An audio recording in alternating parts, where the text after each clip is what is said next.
세상에 염려, 근심, 고민 없는 사람 있습니까? 믿는 사람이든 믿지 않는 사람이든 표현을 하느냐 안 하느냐의 차이는 있지만 없는 사람은 없습니다. 주님은 말씀하십니다. 그러므로 염려하지 말라. 접속부사 그러므로가 가리키는 근거 원인이 무엇입니까? 하늘아버지, 우리를 부르시고 택하시고 우리의 모든 필요를 아시는 하늘아버지, 우리의 모든 삶의 자리에서 인도하시고 공급해 주시는 하늘아버지가 백이 되어 주시기 때문에, 우리의 배경이 되어 주시기 때문에 그러므로 이방인, 하나님을 아버지로 두지 않는 사람들과 같이 그런 고민을 해서는 안 된다, 그런 염려를 해서는 안 된다고 말씀하십니다. 그러나 우리 그리스도인들에게는 이방인들과 다른, 우리 그리스도인들만이 가지는 특별한 고민이 있습니다. 세상 사람들과는 질적으로 다른 고민입니다. 무엇을 입을까? 무엇을 마실까? 무엇을 먹을까? 경제적, 정치적, 사회적, 또 문화적인 고민, 그런 일반적인 고민과는 성격이 다르고 차원이 다른 고민입니다. 어떤 고민입니까? 하나님의 뜻이 어디에 있는지 몰라서 하는 고민입니다. 물론 추상적으로는 하나님의 뜻을 알고 있습니다. 진리, 선, 사랑, 의, 그리고 희생, 그리고 말씀을 전하는 선교, 그리고 하나님과 대화해야 되는 기도, 이 같은 하나님의 뜻을 압니다. 그러나 나를 향한 하나님의 구체적인 뜻이 어디 있는지 이것을 알 수가 없습니다. 가야 합니까? 아니면 와야 합니까? 버려야 합니까? 아니면 취해야 합니까? 이 시점에서 나는 어떻게 해야 하는 것입니까? 이렇듯 나를 향한 하나님의 구체적인 뜻을 몰라서 고민을 하고 있습니다. 다음으로 하나님의 뜻은 알지만 그 뜻이 내 마음에 합당치를 않습니다. 하나님의 뜻을 모르는 것은 아니지만은 그 뜻을 따르고 싶지가 않습니다. 여기에 고민이 있습니다. 하나님의 뜻을 따르려면 내 뜻을 버려야 됩니다. 내 욕심을 버려야 됩니다. 그러나 나는 내 뜻을 버리고 싶지가 않습니다. 그래서 결국은 하나님 뜻과 내 뜻이 함께 이루어졌으면 하는 생각을 가지게 되는 것입니다. 좀 더 노골적으로 표현하자면 내 뜻이 하나님의 뜻이 되어 주었으면 하고 바라는 것입니다. 내 소원 그대로가 하나님의 뜻이었으면 좋겠다. 내 의견과 내 노력과 내 계획, 이것이 그대로 하나님께서 원하시는 바가 되어서 그대로 복을 내려주셨으면 좋겠다. 이런 마음 때문에 고민을 하는 것입니다. 그래서 억지를 부려봅니다. 하나님께서는 나에게 떠나라고 하십니다. 하나님께서는 나에게 그만두라고 하십니다. 그러나 떠나고 싶지가 않습니다. 그만두고 싶지가 않습니다. 그래서 떠나지 않고 여기서 그냥 하나님의 일을 이대로 하면은 안 되겠느냐고, 이 상태 이대로 복을 주시지 않겠느냐고 억지를 부려 보는 것입니다. 그래서 고민이 생겨나는 것입니다. 교회에 나와서 예배를 드릴 때에도 은혜를 받지를 못하고 고민에 붙들린 채로 돌아가는 사람들이 있습니다. 왜 은혜를 받지를 못하고 돌아가는 것입니까? 너가 하는 일이 옳다 하시는 하나님의 칭찬을 듣고자 이 예배당에 나와서 앉아 있는데, 하나님께 기도를 하고 하나님의 말씀을 들으면서 가만히 생각해 보니까 결코 내가 하는 일이 옳지를 않은 것입니다. 하나님께서 가르쳐 주시는 길과 지금 내가 가는 길이 같지를 않습니다. 그렇다고 해서 내 길과 내 뜻을 고치고 싶지도 버리고 싶지도 않습니다. 내가 내 뜻을 고집하면 하나님이 기뻐하시지 않는다 하는 사실을 너무도 분명하게 압니다. 기뻐하지 않은 그 일을 계속할 때에 다음에는 무슨 복이 있겠느냐, 그것을 알기에 교회에 나왔다가 더 큰 고민을 안고 돌아갈 수밖에 없는 것입니다. 이것이 바로 우리 그리스도인만이 가지는 고민이라고 하겠습니다. 성경에 기록된 택한 백성 이스라엘 사람들에게 몇 가지 문제가 있었습니다. 그 가운데 가장 심각한 문제는 선지자의 말씀이 끊어지는 것입니다. 선지자들 통해서 들려오던 하나님의 말씀이 중간중간에 어떤 때는 몇 년간, 어떤 때는 몇백 년씩 끊어지는 것입니다. 하나님과 사람 사이에서 하나님의 말씀을 들을 길이 선지자를 통해서 들려지는데, 하나님의 말씀이 들려지지 않을 때 민족적으로 얼마나 큰 어려움을 겪었습니까? 하나님의 말씀이 끊어지는 가정이나 하나님의 말씀이 끊어진 개인에게 얼마나 큰 어려움이 있었습니까? 또 문제는 선지자를 통해서 하나님의 말씀은 선포되는데도 불구하고 이제는 듣지를 않는 것입니다.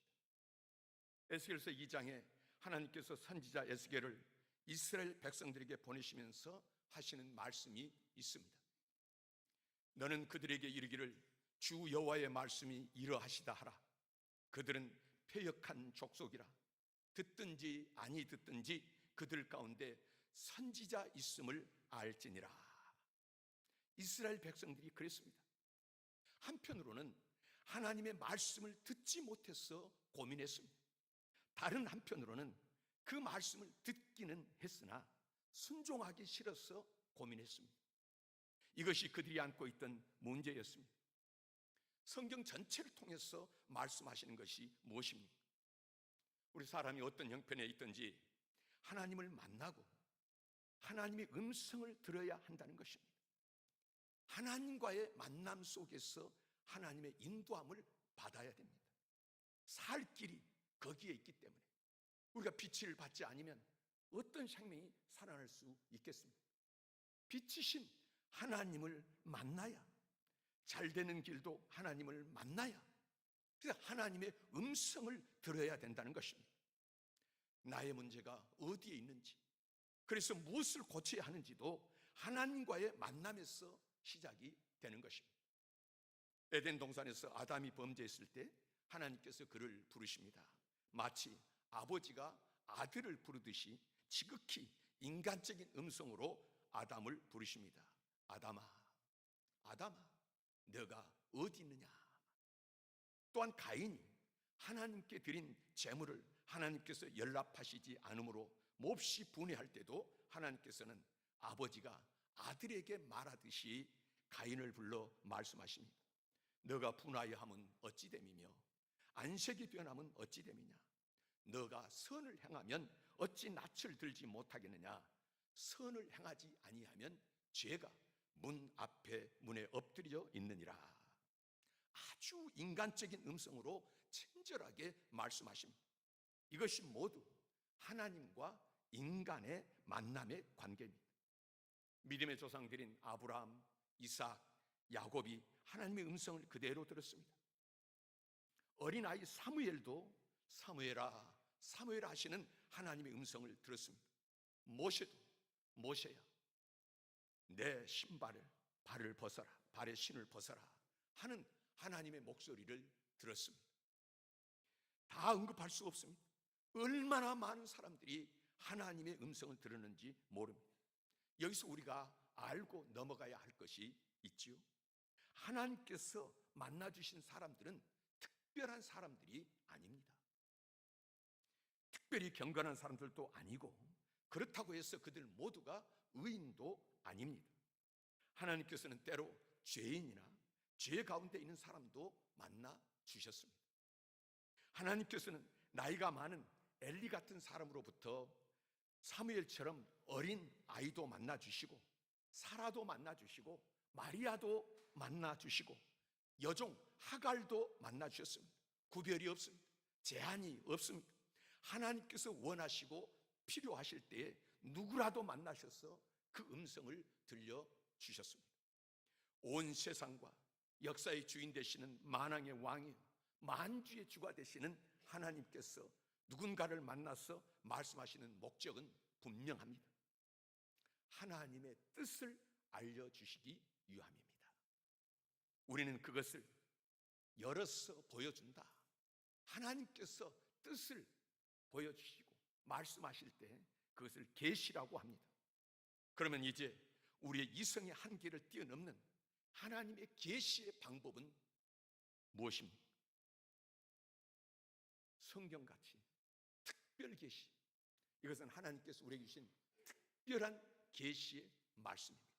특별 계시가 있고요, 그 다음에 우리 모든 삶을 통해서, 환경을 통해서 말씀하시는 일반 계시, 자연 만물을 통해서 말씀하시는, 보면 인간의 힘으로 우리가 어떻게 무슨 풀 한 포기 자라게 할 수 있습니까? 우리가 어떤 하나라도 날씨 하나 주장할 수 있습니까? 이 자연 계시, 이런 것을 통해서 주님은 말씀하십니다. 그리고 솔로몬에게 그러하듯이 꿈으로도 말씀하십니다.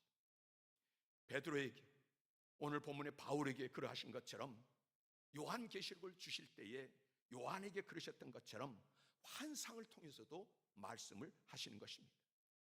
천사를 통해서도 말씀하시고 모든 사건을 통해서도 주님은 말씀하십니다.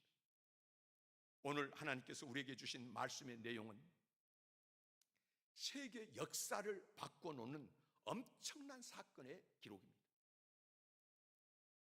여러분 아시다시피 예루살렘과 온 유대와 사마리아 땅끝까지 나가야 되는 복음의 방향이 어디에서 어디로 향하는지 보여주시는데, 여러분 세계 지도를 한번 놓고 보십시오. 복음이 들어간 곳과 들어가지 않는 곳의 정치, 경제, 윤리, 교육, 모든 면에 있어서 그 차이가 얼마나 큰지, 그래서 복음이 먼저 들어간 곳과 그렇지 않은 곳의 차이는 너무도 세계 역사 지도를 놓고 보면 확연합니다.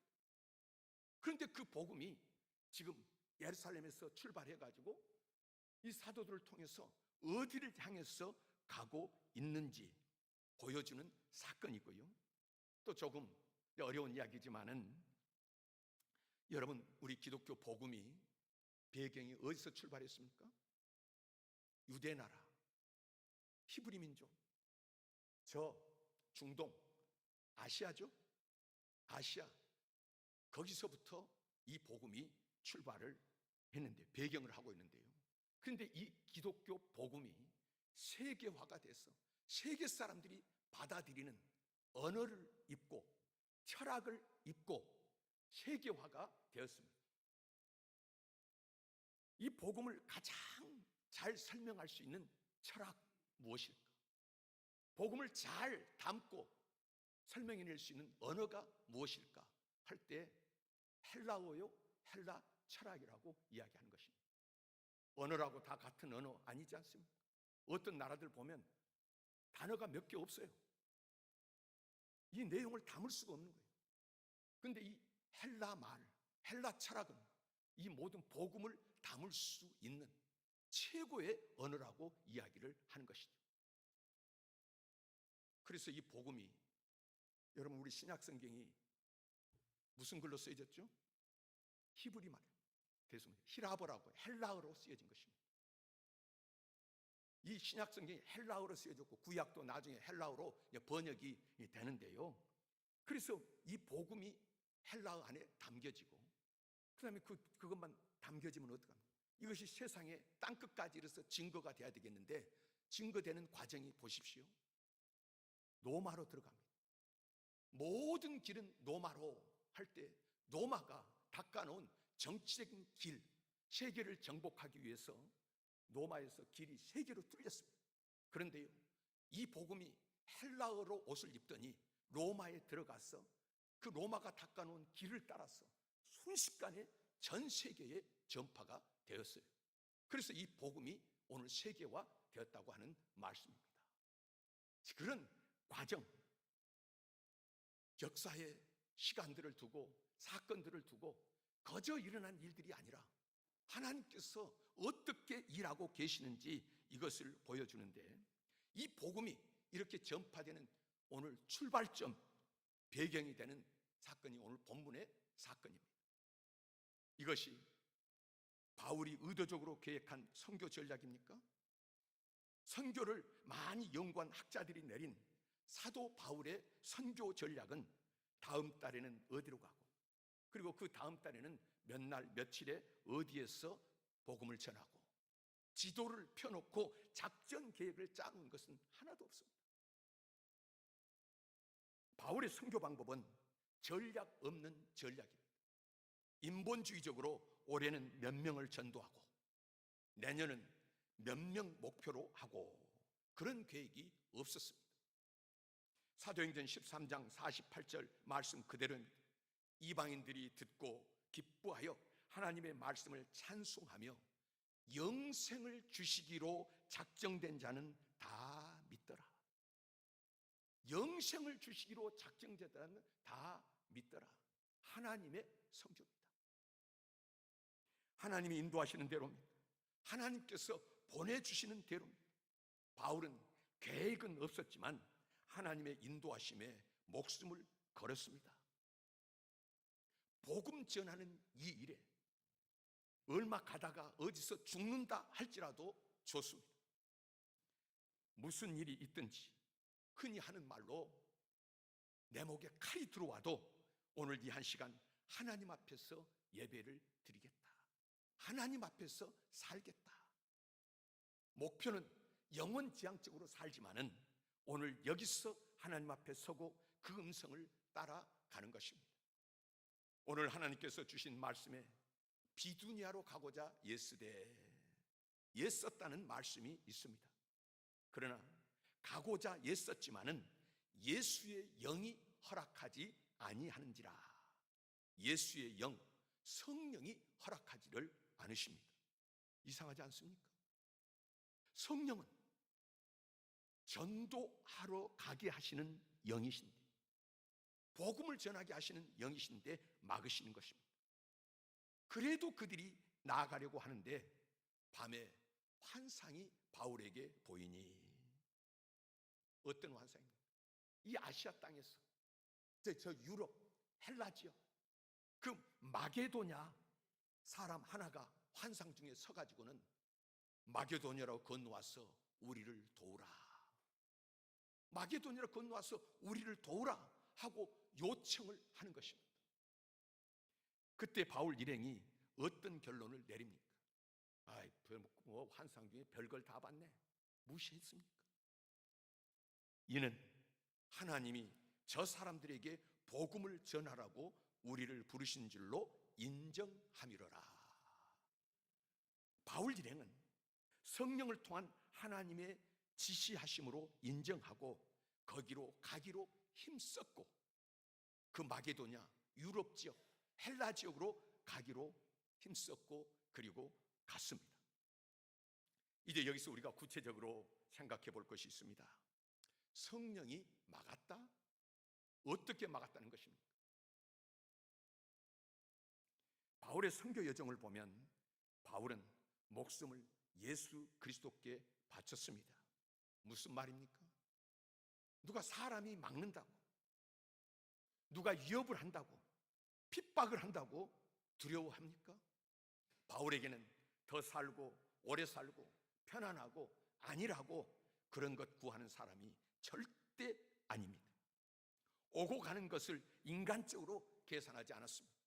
그는 성령을 기다리고 성령의 역사를 생각하는 사람이었습니다. 무슨 뜻밖의 큰 핍박이 있을 때에 내가 무슨 죄를 져서 내가 지금 이런 고난을 당하고 이런 환난을 당하는가? 이렇게 생각할 수 있겠고, 아, 하나님이 이제 떠나라고 하는구나, 이 환난 때문에 옮겨야 되겠다, 이런 생각도 할 수 있는데, 그는 어느 쪽인가, 그런 일이 있을 때 자기 생각으로 판단하지 않고, 몸이 괴롭다고 그걸 따라서 판단하지 않고, 환경이 어렵다고 거기를 따라서 판단하지 않고, 그는 기도하고 하나님 앞에 은혜를 구했습니다. 한쪽이 닫히고 한쪽이 열리면 그는 그쪽으로 간 것입니다. 아시다시피 바울에게는 육체의 가시라고 하는 큰 병이 있었습니다. 그는 환자입니다. 여기서 사역하는데 얼마나 몸이 괴로운지, 갑자기 그 병이 도지는 거예요. 움직일 수가 없습니다. 오늘 비두니아로 가려고 하는데 몸이 아파서 한 발짝도 떼지 못할 때에 그가 한 일이 무엇이겠습니까? 오늘 환상을 봤다는 말은 그가 이 환상을 그냥 있는데 본 것이 아니고요, 그가 환상을 보기까지 행한 일이 있었다는 이야기입니다. 바울 자신이 오늘 본문에 혼자가 아니라 우리를 하는 말이 나오는데요, 바울은 혼자가 아닙니다. 실라도 함께 있었고 디모데도 함께 있었고 누가도 함께 했습니다. 그런데 성경에 보면 바울이 간증하는 것이 있지 않습니까? 사탄의 같이 얼마나 몸이 아프고 힘들고 괴로운지 하나님 앞에 3번이나 기도했다고. 참 이런 거 보면 아이러니하지 않습니까? 자기는 병든 사람 손 얹고 기도할 때 병자가 일어나고요, 명령하면 귀신이 쫓겨나는데 정작 자기가 병든 것, 이 문제, 이걸 가지고 주님 앞에 3번이나 기도할 때 3번 기도한 것이 어떤 기도겠습니까? 그냥 오늘같이 왔다가 날씨도 더운데 뭐 앉았다가 뭐 잠깐 주님 아시죠? 그렇게 3번 했을까요? 여기서 3번 기도했다는 말은 간절한 기도, 하나님 앞에 매달리는 기도예요. 철야를 했는지 금식을 했는지 아니면 작정 기도를 했는지 주님 앞에 간절히 한 기도입니다. 근데 왜 기도합니까? 의사가 옆에 있는데, 누가가 옆에 있는데 결국은 누가의 힘으로 치료되지를 않았기 때문에, 그래서 바울이 한 것이 뭐였겠습니까? 하나님 하고 하나님 앞에 간절히 기도했는데 그때 들려온 음성이 내 은혜가 너에게 족하다. 주님의 은혜가 족하다는 음성이었습니다. 언제 음성이 들려옵니까? 기도할 때 하나님의 음성이 들려왔습니다. 오늘 본문에 바울이 환상을 봤다고 했는데 베드로가 환상을 봤습니다. 고넬료가 언제 환상을 봤습니까? 성경에 바울도 베드로도 고넬료도 환상을 본 사람들의 기록은 언제냐 할 때 간절히 기도하고 있을 때 환상을 보았습니다. 사도행전 2장에 120명이 주님의 말씀을 따라 모여서 성령을 기다렸습니다. 기록은 그들이 전혀 마음을 같이하여 일심으로 하나가 돼서 기도했다고 기록합니다. 성령이 오셨습니다. 그들이 충만해서 예언하고 방언할 때 사람들이 뭐라고 그랬습니까? 저 불황무식한 갈릴리 사람들이 아침부터 술 처먹고 이제 헛소리한다 했습니다. 그들을 향해서 베드로가 설교하면서 요엘서 2장에 성령에 대해서 예언된 말씀을 인용을 하는 것입니다. 하나님이 말씀하시기를 말세에 내가 내 영을 모든 육체에 부어주리니, 여기 말세라는 단어를 여러분이 기억하셔야 돼요. 아시죠? 이 말세라는 단어는 이제 우리가 다 끝나는 저 마지막에 오는 그날을 이야기하는 것이 아니라 성경의 말세는요, 예수님이 오신 그때부터 예수님이 다시 오시는 그날까지. 그래서 오늘 저와 여러분들은 지금 무슨 시대를 살고 있습니까? 말세를 살고 있습니다. 이 말세에 내가 내 영을 모든 육체에 부어주리니, 내 영이 무슨 영입니까? 성령을 말씀합니다. 성령을 모든 육체, 오늘 육체 가지고 있는 저와 여러분들에게 성령을 부어주리니 너희의 자녀들은 예언할 것이요, 너희의 젊은이들은 환상을 보고 너희의 늙은이들은 꿈을 꾸리라. 이 중에 너희의 젊은이들은 환상을 보고, 환상을 봤다고 하는 것은 오늘 성령과 관계가 있음을 말씀하고 있습니다. 성령님의 임재와 충만은 간절한 기도와 관계가 있습니다. 성경 고린도전서 14장에 성령장, 우리 은사장이라고 이야기하는데 신령한 것들을 사모하라 말씀하십니다. 사모하라. 사모한다는 것이 어떤 마음입니까?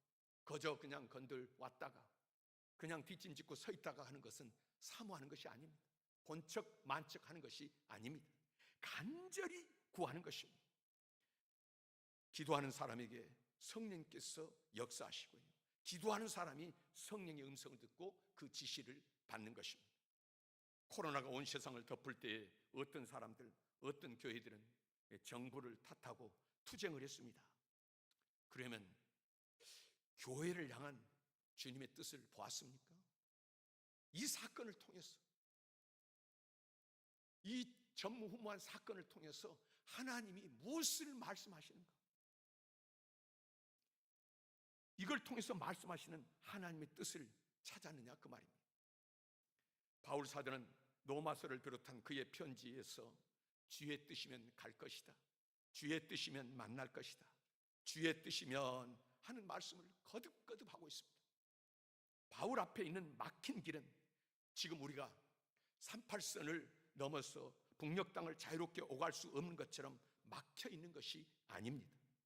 자신이 가려고만 했다면 얼마든지 배를 타고 건너갈 수 있는데도 불구하고 바울은 애썼다 하는 말은, 지금 바울을 가로막고 있는 것은 오늘 물리적인 또 어떤 환경적인 눈에 보이는 세상의 어떤 것이 아니었고요, 그 마음속에 가로막고 있는 것이 있었다.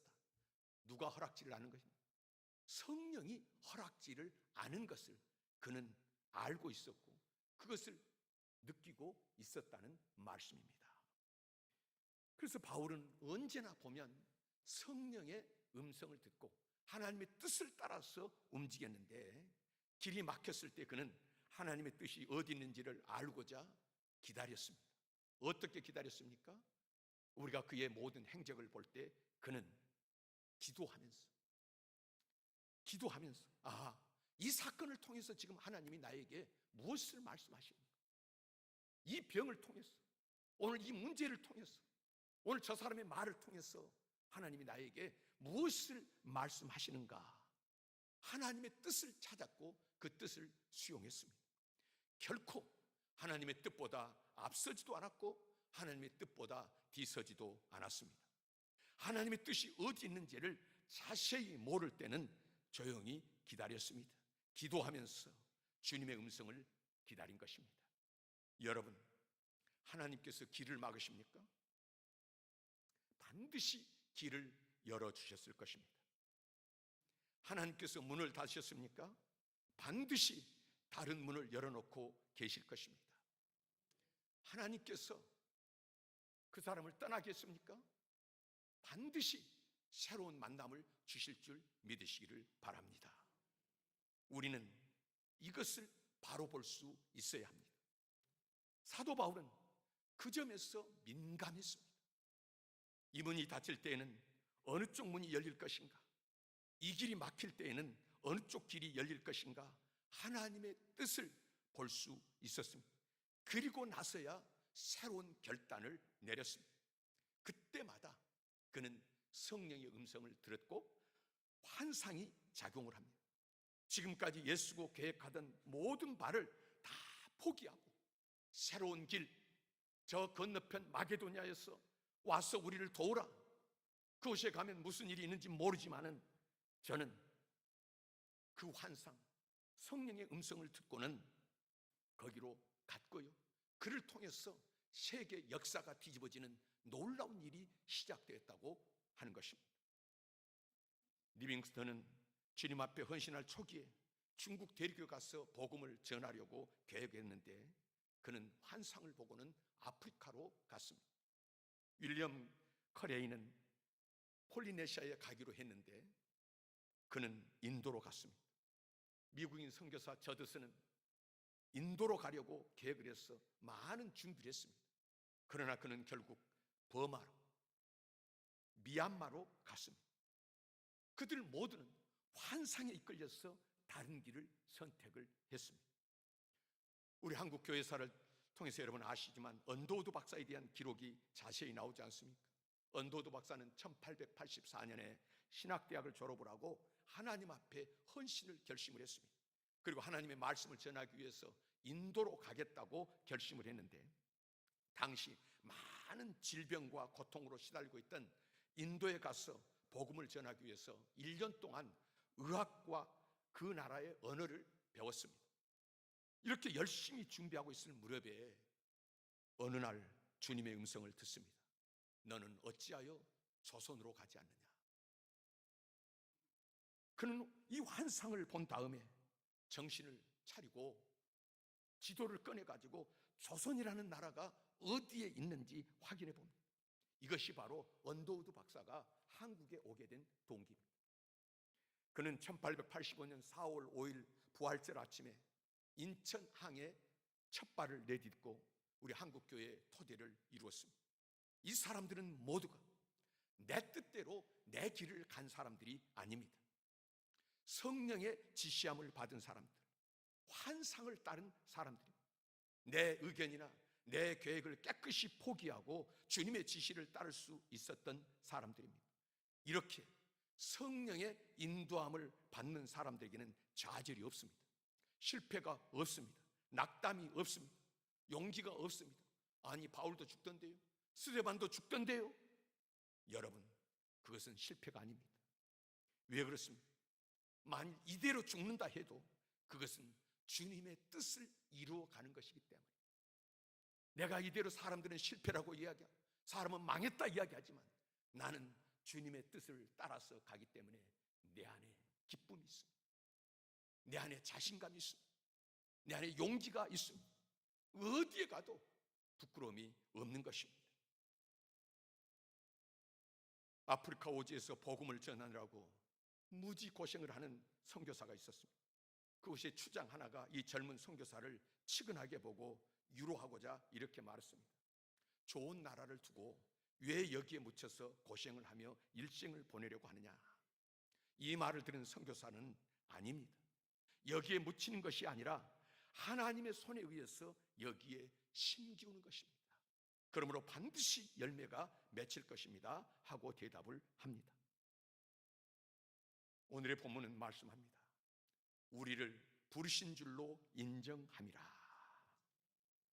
이 사건, 그리고 기도하는 중에 환상이 보였을 때 하나님께서 나를 부르시는구나, 나를 인도하시는구나, 저들은 인정을 했습니다.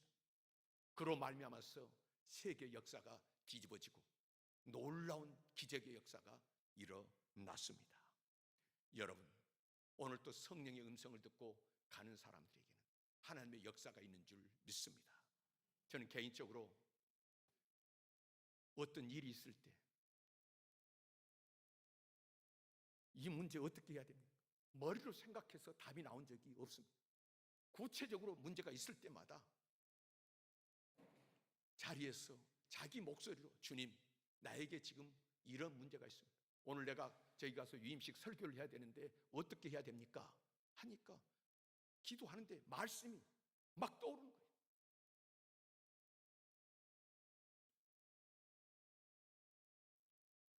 간단합니다. 두려워할 것도 없고요, 염려할 것이 없습니다. 이뿐이겠습니까? 주님, 내가 오늘 어디로 가야 됩니까? 무슨 일을 해야 됩니까? 어떻게 대처해야 됩니까? 기도할 때 주님께서 말씀을 떠오르게 해주고 마음에 여러분 길을 열어주시고 평강을 주십니다. 성령의 인도하심의 길은 늘 평안의 길이 열려지는 줄 믿으시기를 바랍니다. 주님께서는 오늘 또 우리에게 말씀하시기를 원하시고 우리가 성령의 지시함을 따라서 나아가기를 원하십니다. 성령의 인도함을 받는 저와 여러분 되기를 원하시고 이 말씀 주신 줄 믿습니다.